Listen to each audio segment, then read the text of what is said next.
পহেলা বৈশাখের দিন ভাই ব্রাদাররা মিলে সিদ্ধান্ত নিয়েছিলাম কসকো সাবান দিয়ে গোসল করতে যাব পদ্মার পাড়ে গিয়ে।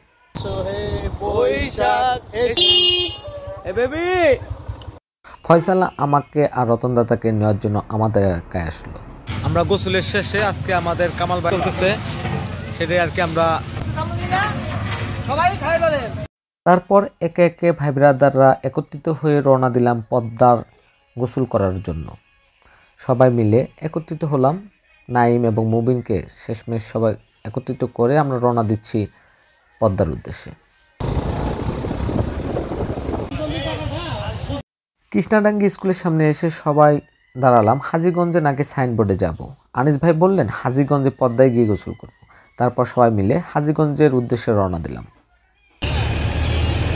জাদিয়া বাজার পার হয়ে আমরা হাজীগঞ্জের উদ্দেশ্যে রওনা দিচ্ছি।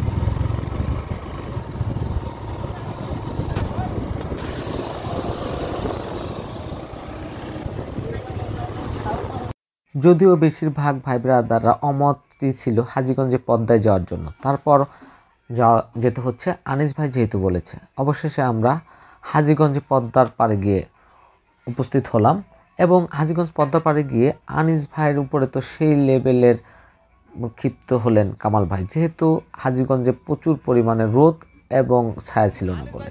আমরা সেখান থেকে সিদ্ধান্ত নিলাম যে আমরা পুনরায় চলে যাব সেই সাইনবোর্ডে, কারণ ওইখানে ছায়া আছে এবং গাড়ি পার্কিংয়ের জন্য নির্দিষ্ট একটা জায়গা রয়েছে যেখানে ছায়া থাকবে এবং আমরা ড্রেস আপ চেঞ্জ করতে পারবো। এর জন্য আমরা উদ্দেশ্য দিলাম সাইনবোর্ডের। অবশেষে আমরা সাইনবোর্ডে এসে পৌঁছালাম এবং একে একে সবাই ড্রেস আপ চেঞ্জ করছি পানিতে নামবো বলে।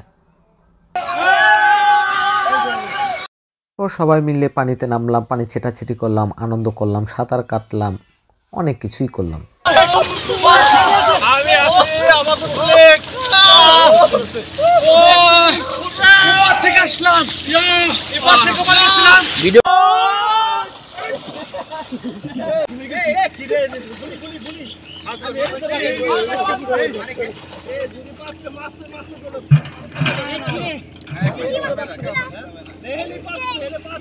গোসলের পর সিদ্ধান্ত হলো আমরা তরমুজ খাবো, তাই আমরা তরমুজ কেনার জন্য গজারিয়া বাজারে আসলাম।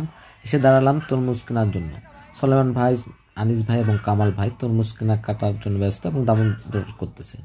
তারপর কামাল ভাইয়ের বাসায় এসে আমরা তরমুজ এবং খিচুড়ি দুটো মিলেই খেলাম এবং খুবই সুন্দর একটি দিন আমরা কাটালাম এবং সব ভাই ব্রাদার মিলে একত্রিত হয়ে খুবই দারুণভাবে দিনটি উপভোগ করলাম। ভিডিওটি সম্পূর্ণ দেখার জন্য ধন্যবাদ।